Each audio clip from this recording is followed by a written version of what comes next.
योग वशिष्ठ का ये सूत्र कहता है, it is the nature of the mind to accept certain things and to reject others.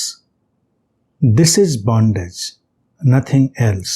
सूत्र कहता है मन का स्वभाव है कुछ चीज़ों को स्वीकार करना और कुछ चीज़ों को इनकार करना, और यही बंधन है और कुछ नहीं।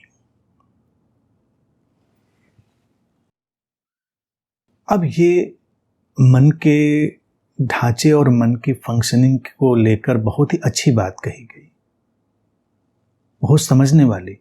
और देखिए कितनी एडवांस बात है, कितनी अत्याधुनिक बात है जो हम मनोविज्ञान में आज देख पाते हैं। वो बात कही गई योग वशिष्ठ में हजारों साल पहले। कई बार लोगों को लगता है कि भारत में मनोविज्ञान का विकास नहीं हुआ, क्योंकि मनोविज्ञान को अलग शाखा की तरह विकसित करने के बजाय अध्यात्म में ही पिरो दिया गया था, इसीलिए उसकी कोई आवश्यकता भारत में ऋषियों को, बुद्धों को महसूस नहीं हुई। मन काम कैसे करता है? एक्सेप्ट करना और रिजेक्ट करना, स्वीकार और अस्वीकार दोनों पर खड़ा होगा। यही जीवन का ढांचा है, क्योंकि ये आवश्यक है ह्यूमन इवोल्यूशन के लिए, ये आवश्यक है इंटरपर्सनल ह्यूमन रिलेशनशिप के लिए, मानवीय अंतर संबंधों के लिए, ये किसी भी बात के लिए अनिवार्य है। हम जब भी कुछ स्वीकार करेंगे, हम कुछ इनकार करेंगे। हम एक चौराहे पे खड़े हैं, हमको इस दिशा में जाना है, तो हम बाकी दिशाओं को इनकार कर देते हैं, नहीं जाते उधर। हमारे पास खाने के कई विकल्प होते हैं, हम एक खाने की चीज चुनते हैं तो दूसरी चीजों को हम इनकार कर देते हैं। ये स्वीकार और अस्वीकार पर ही जीवन चलता है।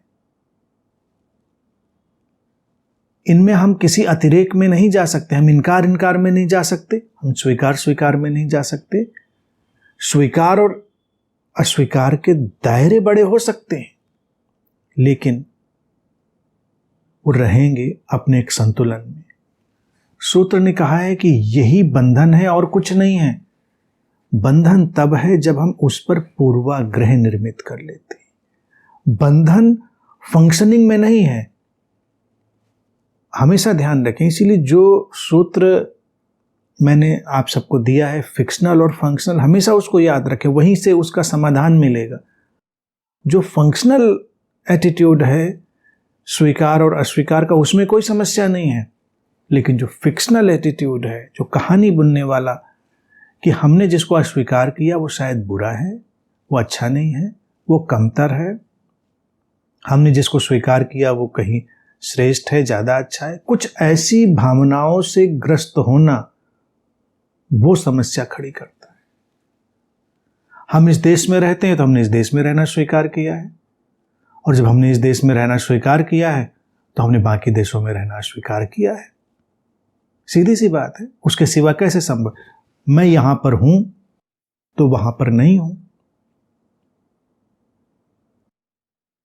लेकिन जहां पर नहीं हूं वहां से कोई विरोध नहीं है, वहां अगले पल हो सकता हूं, जब अगले पल वहां होऊंगा तो यहां नहीं होऊंगा। हमने ये वस्त्र पहना है तो हमने किसी और वस्त्र को अस्वीकार किया है। तो स्वीकार अस्वीकार एक टेम्परेरी और ट्रांजिएंट चीज होती है, एक बहती हुई अस्थाई क्षणभंगुर सतत परिवर्तनशील धारा है मन की, ये समझना आवश्यक है। लेकिन व्यक्ति स्वीकार और अस्वीकार की जड़ता में उसको स्टैग्नेंट बनाने में लग जाता है, उसको वो सॉलिड करने लगता है, ये ऐसा ही है, वो ऐसा ही है। तब पैदा होते हैं संघर्ष, तब पैदा होते हैं विरोध। खान पान की ही बात, हम एक तरह का भोजन करते हैं तो हम दूसरे तरह का भोजन अस्वीकार करते हैं। लेकिन कोई जिद पकड़ ले, मैं ऐसा ही खाता हूं, मुझे वो चीज पसंद नहीं है, मुझे वो चीज नापसंद है, तो पसंदगी नापसंदगी की बातें उभरती हैं, वो बेमानी है। अब अगर अपने संबंधों की ही बात करें, हम जब अपने जीवन के दायरे में कुछ संबंधों को जगह देते हैं तो हम कुछ संबंधों को इनकार भी करते हैं। हम सबको स्वीकार करके तो रह नहीं सकते थे, तो हम जीवन जीने के लिए एक चुनाव करते हैं जिसमें कुछ हमने स्वीकारा होता है, कुछ इनकारा होता है, कुछ को अस्वीकार किया होता है, लेकिन उसमें कोई समस्या नहीं है। वो तो सहज धारा है। समस्या उसमें कहां पर है? समस्या तब है जब हम अस्वीकार किए गए लोगों को अपने संबंधों में बहुत जड़ता से पकड़ने लगते हैं और स्वीकार करने वालों को भी उसी जड़ता से पकड़ने लगते हैं। तब ये समर्थन और विरोध के दायरे बन जाते हैं। विचारधाराओं की टकराहट यही है, धर्मों की टकराहट यही है। धर्म भी जीवन की एक शैली है, विचारधाराएं भी उपयोगी हैं। विचारधाराएं भी जीवन को अनुभव करने का एक चम्मच है, जस्ट लाइक ए स्पून, उससे ज्यादा तो उनकी उपयोगिता नहीं।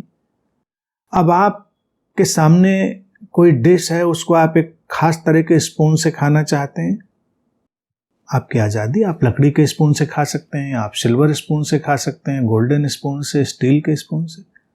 फिर उसके डिज़ाइन भी हो सकते हैं। एक तो आइडियल डिज़ाइन है, फिर कोई अचानक इनोवेटिव लेके आ जाए तिकोना डिज़ाइन, कोई और चौकोर डिज़ाइन लेकर आ जाए, कोई और कलाकारी कर दे उसमें। लेकिन अंततः चम्मच का उपयोग चम्मच का ही है कि आप उससे कुछ खा रहे हैं। जब कुछ नहीं होता है, देखिए कितना इको फ्रेंडली होता है। अब तो धीरे धीरे खत्म हो गया। पहले छोटी जगहों पर आप कुछ खाने जाएं तो बिल्कुल पेड़ के बड़े पत्ते पर ही वो उसको तोड़कर उसका दोना बना कर देता, और उसी पत्ते को थोड़ा तोड़कर चम्मच बन गया। एक टुकड़ा तोड़ा उसी पत्ते का, वो चम्मच बन गया, आप उसी से वो सामग्री खाइए। तो विचारधाराएं, अवधारणाएं बस वैसा ही चम्मच है। उपयोग करिए, छोड़ दीजिए। उससे ज्यादा उनका मूल्य नहीं है कि आप पकड़ कर बैठ जाइए। ये मतांतर, ये विचारधाराएं, ये जो मन का निर्माण है, संरचना है, ये जो ह्यूमन कंस्ट्रक्ट है, ये जब सॉलिडिफाई होता है, ये बहुत संघनित हो जाता है, ठोस हो जाता है, तब समस्या खड़ी कर देता है। और वही बंधन है योग वशिष्ठ का। और बंधन तो कुछ नहीं है। अन्यथा हम इस विचारधारा में नहीं बनते, उस विचारधारा में नहीं बनते। हमने ये बात सुनी, ठीक है, मुझे फिट नहीं होती, मुझे सूट नहीं करती, ये वाला चम्मच मुझे सूट नहीं करता, नहीं करता, नहीं करता, इसके लिए लड़ाई नहीं है भाई, ठीक है। लेकिन हमारा कोई युद्ध नहीं है। हो सकता है कल को सूट कर जाए, कोई नहीं जानता। लेकिन विचारधाराओं पर धर्म बनते हैं, फिर वो जड़ता बनाते हैं, फिर चार दीवारियां खींचते हैं, फिर वो संघर्ष में ले जाते हैं, नए किस्म के बंधन। जीवन को अगर हम एक बहाव की तरह देखें तो कोई समस्या नहीं है। स्वीकार और अस्वीकार रहना ही है। बिना रिजेक्शन और बिना एक्सेप्टेंस के ये जीवन चलना ही नहीं है। वो चलेगा ही वैसे। लेकिन ये एक सहज और खेलपूर्ण स्थिति है। इसमें बहुत उलझाव लाने की आवश्यकता नहीं है। इसको जब कोई जान लेता है तो बहुत शांति से रहता है। उसने बंधन के एक मूलभूत ढांचे को समझकर उसे गिरा दिया है। अब बस वो चल रहा है, बह रहा है जीवन के साथ। और यही मुक्ति की, देखा जाए, बड़ी निर्भर करने वाली अवस्था है।